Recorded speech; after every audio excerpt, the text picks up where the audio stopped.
अच्छा जी, अब हम शुरू करते हैं mycology. Mycology means study of fungus.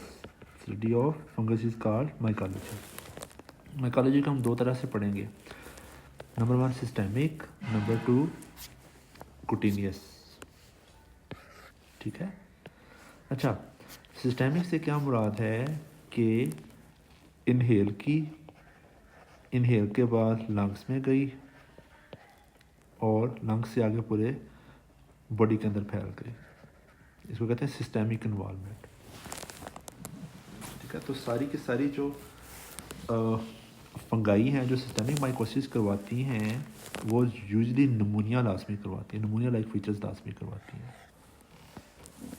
ठीक है। और जब नमूनिया होने के बाद पेशेंट को बैक्टीरिया फंगीमिया होगा, ब्लड के अंदर जाएगी तो पूरी बॉडी के अंदर डिसेमिनेट हो जाएगी। ठीक है। अच्छा, जो सारी की सारी सिस्टेमिक माइकोसिस हैं ये दो तरह की होती हैं। डाइमॉर्फी फंजाई इसको कहते हैं, मोल्ड फॉर्म और यीस्ट फॉर्म। मोल्ड फॉर्म जो है एट 20 डिग्री सेंटीग्रेड सर्वाइव करती है, जबकि यीस्ट फॉर्म जो है वो एट 37 डिग्री भी सर्वाइव कर सकती है। ठीक है।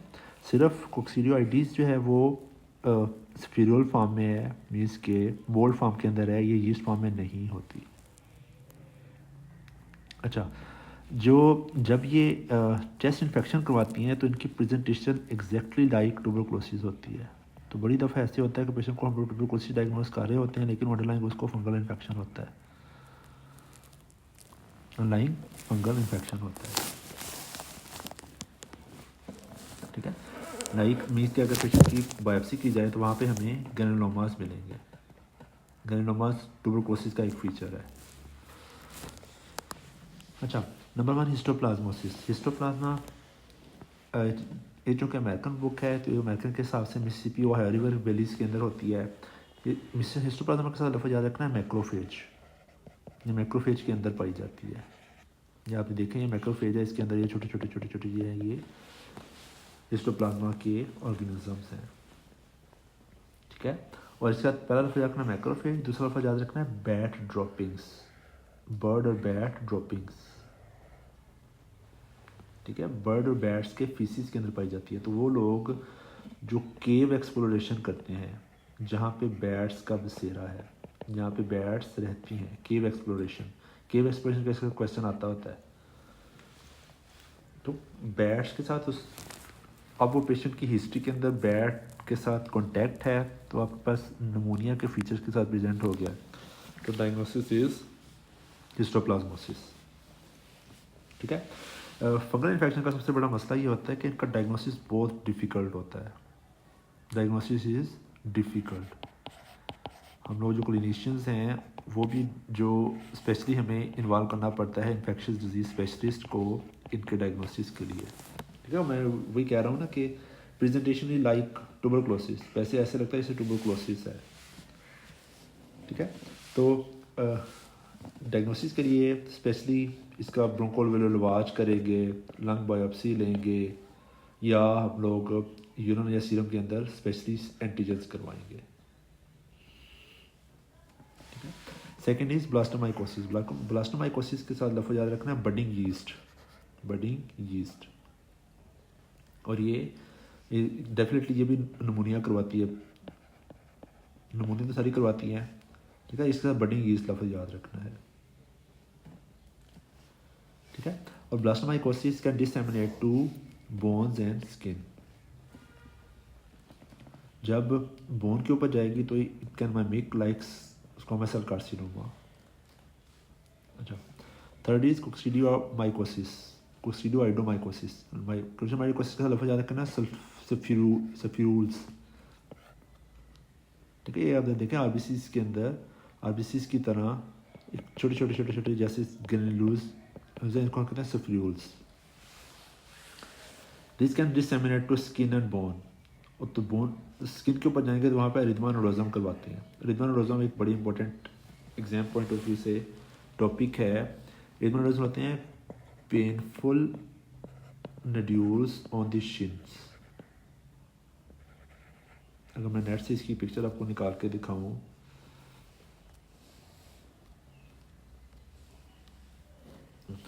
रिजमानोडोजम, ARYTH, रिजमानोडोजम।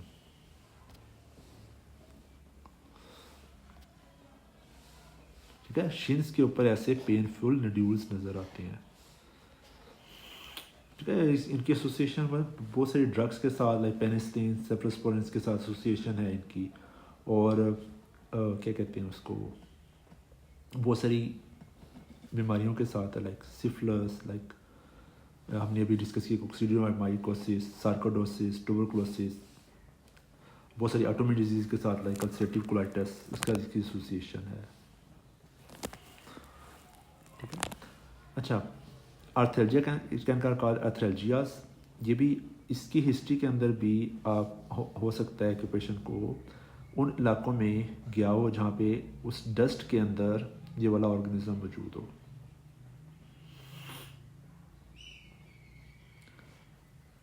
ठीक है, लाइक एक्सकेवेशंस और अर्थक्वेक्स। ठीक है, ऐसे एरियाज जहाँ पे डेफिनेटली फंगस है ना, तो फंगस ऐसी जगह पे होगी जहाँ पे लंबे अरसे से पानी इकट्ठा होता होगा। ठीक है, तो उन इलाकों को एक्सप्लोर करने वाले जो लोग होते हैं, वो एक्सकेवेट जो स्टडीज़ कर रहे होते हैं, सॉइल स्टडीज़ कर रहे होते हैं, उनको इसके इन्फेक्शन का ख़तरा ज़्यादा होता है। अच्छा, फिर लास्ट आती है पैराकोक्सीडियोमाइकोसिस। पैराकोक्सीडियोमाइकोसिस बेसिकली इसके साथ लफ्ज़ याद रखना है कैप्टन्स व्हील। ये जैसे जैसे वो शिप का व्हील होता है वैसी इसकी बडिंग होती है। ठीक है, इसके सारे फीचर्स वैसे ही होते हैं जो ब्लास्टोमाइकोसिस के हैं।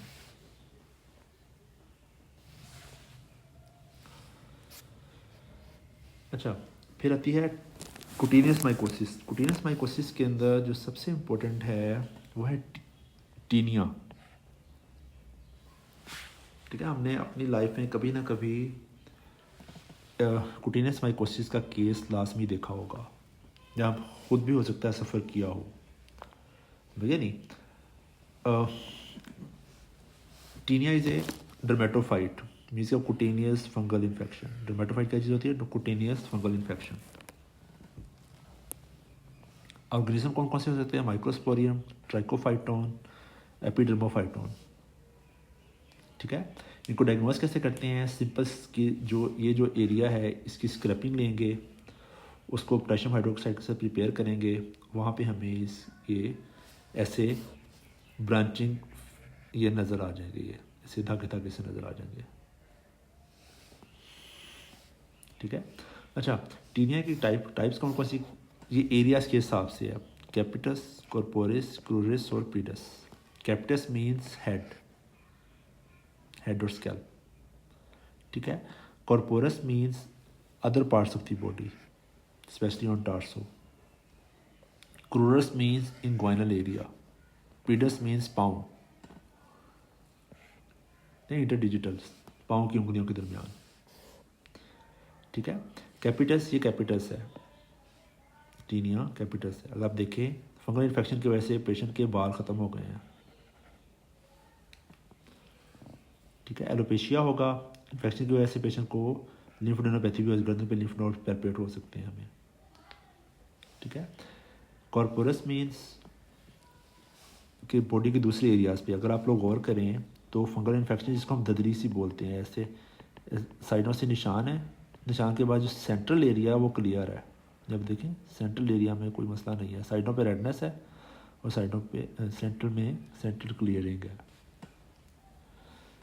ठीक है, अच्छा, क्रूरस जो है वो इंग्वानल एरियाज़ में, ये वाली फंगस बड़ी कॉमन है। कोई पेशेंट कहे ना भाई इंग्वानल रीजन में ये बगलों के अंदर वो है, रेडनेस है और इचिंग होती है, तो लास्ट में उसको एंटी फंगल देनी चाहिए। टॉपिकल एंटी फंगल बड़ी ओवर द काउंटर मेडिसिन मिल जाती है, प्रिस्क्रिप्शन के बगैर मिल सकती है। ठीक है, टीनिया पीडस बहुत कॉमन है। हमारी बुजुर्ग ख़वातीन बहुत कंप्लेन करती हैं कि मेरी पाँव की उंगलियां जो हैं वो गल गई हैं। ठीक है, पाँव की उंगली का दरमियान वाला हिस्सा है, इस तरह का आप सफ़ेद स्पॉट अपना बड़ा कॉमनली देखा होगा आपने पेरेंट्स की उंगलियों के दरमियान। तो उनको हम पहले एडवाइस करते होते हैं कि वज़ू करने के बाद, जब नहाने के बाद अपने पाँव को खुश्क करें, खुश्क करके यहाँ पे एंटी फंगल लगाएंगे, पेशेंट ठीक हो जाएगा। जिसको कहते हैं tinea cruris. Tinea pedis, sorry tinea pedis, क्लोरस तो ये है ना।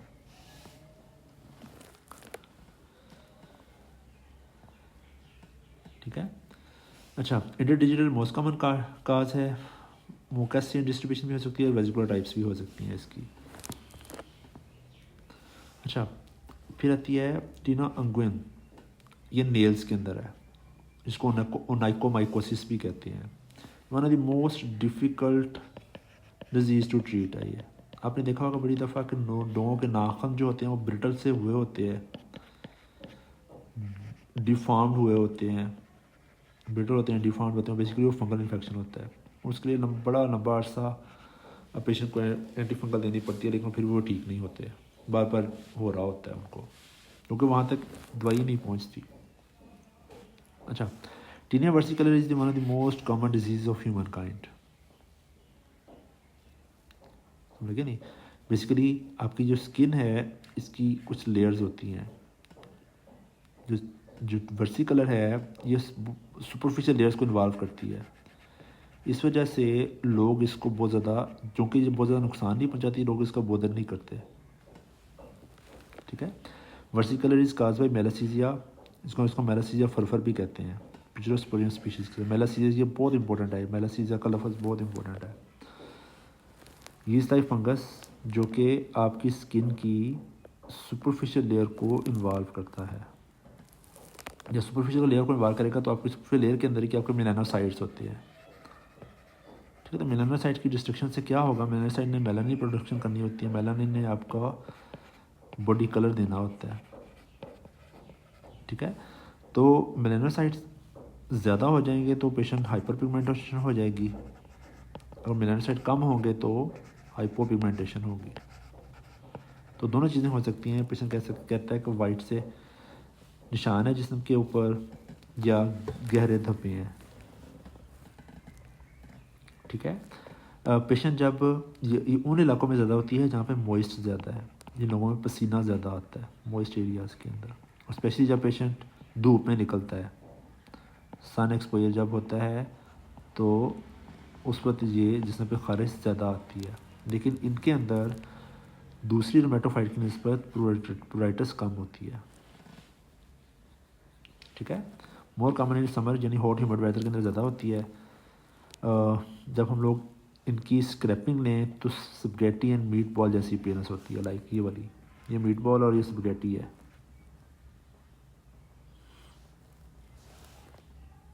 ठीक है। अच्छा, बहुत ही कॉमन कंडीशन है, इसके लिए पेशेंट अगर आप लोग गौर करें, ये देखें ना, इस तरह के दाने दाने से ये हाइपोपिगमेंटेड एरियाज गर्दन के ऊपर, कमर के ऊपर, फ्रंट ऑफ द चेस्ट के ऊपर। तो हर दूसरा तीसरा पेशेंट को आप लोग मेलासीजिया फरफर, ये पिचिरेसिस वर्सिकुलर सिर्फ देखते हुए आप डायग्नोस कर सकते हैं। और अपने सिंपल उस पेशेंट को टॉपिकल एंटी फंगल दे दें, या सिंपल जो सैलसन शैम्पू है सेलेनियम सल्फाइड जिसके अंदर हो, वो उससे भी पेशेंट ठीक हो जाते होते हैं।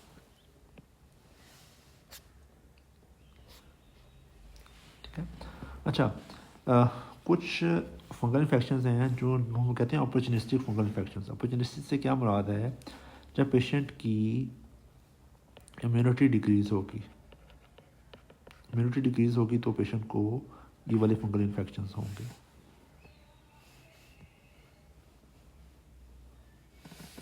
ठीक है, उनमें सबसे ऊपर है कैंडिडा।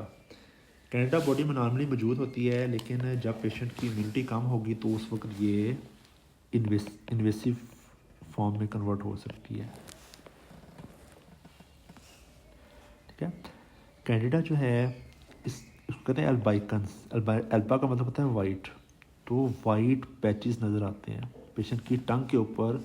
आपने देखा होगा कैंडिडा का टंग के ऊपर वाइट उसके ये कैंडिडा के निशान आते हैं, टंग के ऊपर, पैलेट के ऊपर वाइट पैचेस नज़र आते हैं।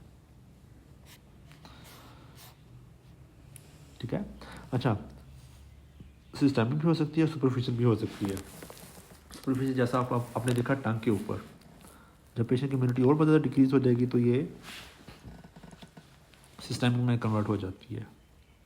ठीक है, ये जो वाइट पैचेस हैं इनको हम लोग थ्रश बोलते हैं, ओरल थ्रश, ओरल थ्रश। अगर इस थ्रश के नतीजे में या आगे एक्सटेंड करेगी इसोफेगस में तो क्या होगा, पेशेंट को डिफ़िकल्टी इन स्वेलिंग शुरू हो जाएगी, डिस्फेजिया शुरू हो जाएगा। ठीक है, मुंह के अंदर ओरल थ्रश होगी, जबकि जेनिटल एरिया में वल्वोवेजिनाइटिस होगा, स्पेशली उन लोगों के अंदर जो डायबिटिक हैं, स्टेरॉइड्स के ऊपर हैं, एंटीबायोटिक्स के ऊपर हैं, इम्यूनो कॉम्प्रोमाइज्ड हैं। ठीक है, बच्चों के अंदर ज़्यादातर डायपर लगाने से भी डायपर रैश जो होती है वो बेसिकली कैंडिडा की वजह से होती है।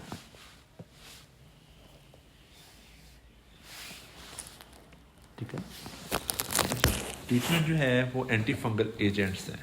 एंटी फंगल एजेंट्स कौन कौन से हो सकते हैं? फ्लूकोनाजोल, निस्टेटिन, जो मोस्ट कॉमनली यूज्ड है। अगर पेशेंट को सिस्टेमिक डिजीज़ हो जाए तो सिस्टेमिक में हम लोग पेशेंट को फिर खाने के लिए या लगाने के लिए दवाई देते हैं, ओरल फ्लूकोनाजोल और आईवी एम्फिटारेसिन भी। एम्फिटारेसिन आईवी दी जाती है और फ्लूकोनाजोल ओरल दी जाती है। Next is Aspergillus. एस्परजिलस जो है वो सेप्टेट हाइफी क्रिएट करती है। एस्परजिलस बॉडी को 3 तरह से इफेक्ट कर सकती है।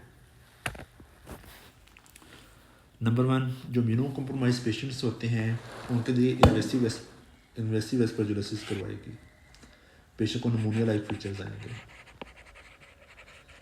ठीक है, दूसरा, ये पेशेंट को जिन एरियाज़ के अंदर पेशेंट को वो हुआ होता है, ट्यूबरकुलोसिस हुई है स्पेशली, तो वो एरिया डैमेज हो जाएगा, वो एरिया खाली हो जाएगा।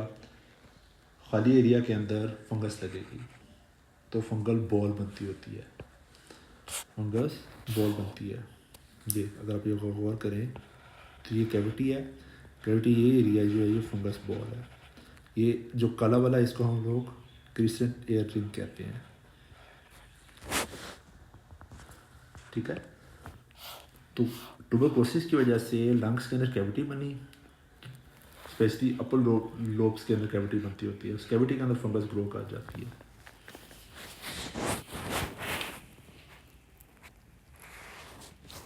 ठीक है, इस ग्रोथ को हम कहते हैं एस्परजिलोमा। और थर्ड जो होता है ये हाइपर इम्यून सिस्टम एक्टिवेट कर देती है। जब हाइपर इम्यून सिस्टम एक्टिवेशन होगी तो पेशेंट की प्रेजेंटेशन होगी as an asthma like features. ऐसा एस्थमा जो आपकी ट्रीटमेंट से ठीक ना हो रहा हो, ऑलवेज देखना चाहिए कि इस पेशेंट को एस्परजिलोसिस तो नहीं है। इसको हम कहते हैं ABPA, एलर्जिक ब्रोंकोपल्मोनरी एस्परजिलोसिस। तो ABPA बेसिकली क्या चीज़ है? This is an hypersensitivity response to aspergillus. ठीक है, तो एस्परजिलस बॉडी को तीन तरह से अफेक्ट कर रही है। नंबर 1, निमोनिया के तौर पे इन्वेसिव एस्परजिलोसिस, जिसको हम इन्वेसिव एस्परजिलोसिस कहते हैं। Number 2, as aspergilloma. एस्परजिलोमा क्या है? एक कैविटीज़ के अंदर ball of fungus. Number 3, ABPA की प्रेजेंटेशन कैसी होगी? As an asthma, hypersensitivity to aspergillus. ठीक है, अच्छा, क्रिप्टोकोकस का क्वेश्चन आप लोगों को आता होता है ट्यूबरकुलोसिस या HIV के पेशेंट्स के अंदर बैटस के थ्रू। ठीक है, these are narrow budding organisms heavily encapsulated yeast found in soil, pigeon droppings। और इसके साथ जो लफ्ज़ याद रखना है, नंबर 1 तो मेनिंजाइटिस याद रखना है। मेनिंजाइटिस किन पेशेंट्स के अंदर? HIV पेशेंट्स के अंदर। नंबर 2, इसकी डायग्नोसिस के हम एक स्पेसिफिक चीज़ यूज़ करते हैं, उसको कहते हैं इंडिया इंक स्टेन। ये इंडिया इंक स्टेन है, इंडिया इंक स्टेन का हमें हालो नज़र आ रहा है, ये फंगस है, उसके लिए हालो नज़र आ रहा है। ठीक है, तीसरा, जब हम पेशेंट की CSF करवाते हैं तो उसमें हमें उसकी एंटीजन डिटेक्शन कर सकते हैं डायग्नोसिस के लिए। ठीक है, तो इम्यूनो कॉम्प्रोमाइज पेशेंट के अंदर मेनिंजाइटिस होगा। आपको पता है जब इम्यूनो कॉम्प्रोमाइज होगा तो ऐसे ऑर्गेनिज्म भी पेशेंट को इन्फेक्ट करेंगे जो नॉर्मल इम्यूनिटी के अंदर इन्फेक्ट नहीं करते, जो नॉर्मल इम्यूनिटी में पेशेंट को इन्फेक्ट नहीं करते, तो वो वाले ऑर्गेनिज्म भी इफेक्ट कर रहे होते हैं। तो इस तरह के पेशेंट्स को फंगल इन्फेक्शंस भी होते हैं। तो ब्रेन के इन्फेक्शंस में number 1 is cryptococcal neoformans. Cryptococcal diagnose कैसे करते हैं? इंडिया के थ्रू और आपके CSF के अंदर एंटीजेंस के थ्रू। ठीक है। मैनेजमेंट कैसे होगी? IV एंटीबायोटिक्स, एम्फोटेरिसिन B, फ्लूटसाइटोसिन, कुछ ऐसा IV देंगे, उसके बाद ओरल फ्लूकोनाजोल पे शिफ्ट कर देंगे। ठीक है। अच्छा, one of the most dangerous infection that is mucormycosis, जो होता है राइजोपस की वजह से। These are irregular, broad, non-separate hyphae branching at right angles, जिसके वाइट एंगल्स के ब्रांच कर रहे हैं। हर वो पेशेंट जो डायबिटिक है, जो इम्यूनो कॉम्प्रोमाइज्ड है, वो कंप्लेन करे मेरी आँख में दर्द है, मेरे चेहरे पे दर्द है, तो उसको हमेशा सोचना चाहिए इसको कहीं म्यूकोर तो नहीं हो गया। ठीक है। Leukemic patients, diabetic patients, neutropenic patients, ये सारे पेशेंट्स कौन कौन से हैं जिनकी इम्यूनिटी डिक्रीज है, इनके अंदर बीमारियों से लड़ने की सलाहियत नहीं है। ठीक है। बेसिकली फंगस जो है ब्लड वेसल वॉल के अंदर प्रोलिफरेट करती है, आपकी किडनी फॉर्म प्लेट को पेनिट्रेट करेगी और वहाँ से यहाँ से ब्रेन बड़ा नज़दीक है तो ब्रेन में घुस जाती है। तो म्यूकोरमाइकोसिस की हम लोग कहते होते हैं कि मोर्टेलिटी बहुत ज़्यादा है, मोर्टेलिटी बहुत ज़्यादा है। पेशेंट इसके साथ सर्वाइव होना बहुत मुश्किल होता है।